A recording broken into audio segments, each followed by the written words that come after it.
முருகப்பெருமான் சூரபத்மனை வதம் செய்தார். அந்த சூரபத்மன் யார் என்பதை காணலாம்.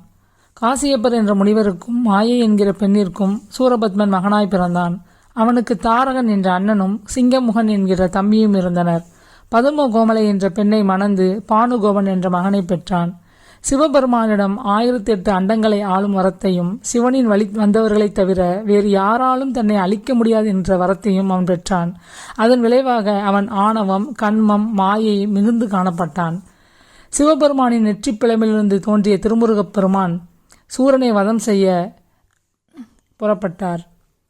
அப்பொழுது சிங்கமுகனாக சூரபத்மனுடைய அண்ணன் உருவெடுத்து முருகர் அவரை வதம் செய்தான். தாரகாசூரன் தம்பி யானை முகம் எடுத்தார். முருகன் அதை வதம் செய்தார். இறுதியாக சூரபத்மன் மாய சக்தி கொண்டு மாமரமாக மாறினான். அதை முருகப்பெருமான் இரண்டாக பிளந்து ஒன்றை சேவலாகவும் ஒன்றை